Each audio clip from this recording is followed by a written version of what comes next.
जादू, माया का जादू। संसार की भोगों में भगवान की माया का जादू है। इसीलिए बड़े बड़े प्रलोभित हो जाते हैं, बड़े बड़े प्रलोभित हो जाते हैं। हाँ, खूब भजन साधन हो रहा, खूब ठीक से चल रहे, नाम जप कर रहे। महाराज जी प्रणाम, प्रणाम। और महाराज जी आप ठीक? जादू, जादू। अब भगवान अंतर ध्यान, वही महाराज जी प्रणाम, वही दिमाग, जादू। तुम केवल अकेले लड़ने वाले हो, पूरा संसार तुम्हारे विरुद्ध खड़ा हुआ है।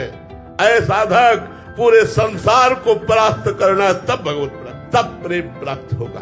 और जी फिर कह रहे हैं कि बहुत बड़ा युद्ध है। अब इसीलिए तो बड़े योद्धा के पीछे बने रहो, तो आगे वो निपटाता रहेगा, पीछे रास्ता खाली मिलता चला जाएगा। इसीलिए संतों का संग किया जाता है। चिंतन न हमारा कोई घसीट पावे, चिंतन न घसीट। संत भगवान थे तो बड़े सिद्ध महापुरुष। एक गरीब आदमी जाता और कहता, महाराज हमारे कैंसर हो गया है, पूरा परिवार चलाता हूँ, अगर मैं मर गया तो पूरा परिवार हमारा बिखर जाएगा, चलो ऐसे कह देते। चलो, वो रोज आकर के बैठ जाता। तो एक दिन कुल्ला कर रहे थे, ऐसे कुल्ले का पी कैसे, बोले जा कैंसर खत्म, कैंसर उनका खत्म। और उन्होंने उनका कैंसर अपने पैर पे ले लिया। फिर इतना पैर उनका कटवाना पड़ा, इतना पैर। महापुरुषों का हृदय कितना करुणामय कि उस रोग को अपने ऊपर लेकर स्वयं अपना पैर कटवा दिया और उसको ठीक कर दिया। भजन बल बचा करके शरीर में भोग लिया और भजन बल से परम धाम गए। क्या समझते हो, भगवान का शरणागत भिखारी होता है, दाता होता है। अभी कोई ऐसे भ्रम में न रहे कि जो भगवान का सच्चा प्रेमी बनना चाहता है तो भगवान उसका नाश कर देते, ऐसा कभी न सोच। क्या भगवान का भक्त गरीब होता है क्या? अरे उससे बड़ा धनी तो कोई होता ही नहीं है। जो भगवान को लिए डोल रहा है, उससे बड़ा धनी कौन होता है? जाके राम धनी वाक्य कौन करे? विभीषण शरणागत हुए, एक कल्प तक का राज्य अनपायनी भक्ति थी। ध्रुव जी शरणागत हुए, राज्य अनपायनी भक्ति अटल पदवी। प्रहलाद जी शरणागत हुए, राज्य अटल पदवी। अम्बरीश जी राज्य और अटल प्रेम पदवी। आप देखो ना, तो ये कोई न सोचे कि भगवान के मार्ग में चलने पर हमारा परिवार छूट जाएगा। इसीलिए तुम्हें बताया तुम्हारा परिवार कितना, 2-4 या हजारों की संख्या में हमारा परिवार, सब कुछ भगवान ने दिया है, सब कुछ भगवान ने दिया।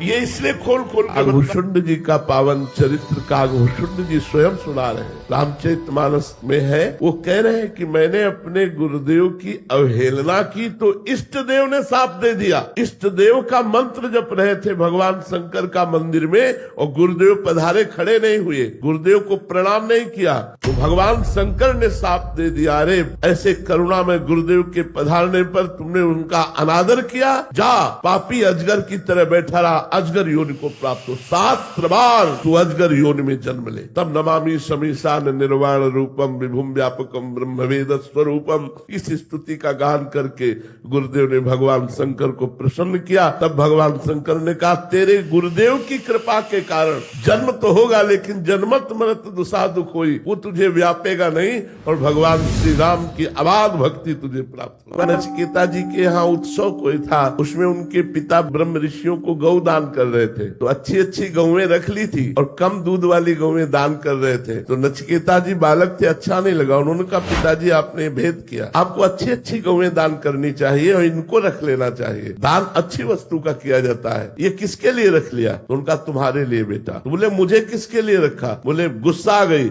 और कहा यमराज के लिए। सिद्ध पुरुष थे, जे कहा यमराज के लिए, तो यमपुरी की यात्रा। अब वो सदैव यमपुरी पहुंचे नचिकेता जी, परम ब्रह्मचारी और महर्षि के पुत्र, और उनके वचन के अनुसार तो 3 दिन तक ब्रह्म सभा में यमराज जी की बैठक थी। जैसे अपने यहाँ बड़े बड़े राजाधिकारियों की बैठक होती है, ऐसे ही त्रिभुवन की बैठक ब्रह्मलोक में होती है। जैसे अपनी भारत की राजधानी दिल्ली है, ऐसे अलग अलग प्रांतों की है, तो संपूर्ण विश्व ब्रह्मांड की बैठक जो होती है वो ब्रह्मलोक में होती है। उसमें यमराज जी थे। 3 दिन बाद जब आए तो उनका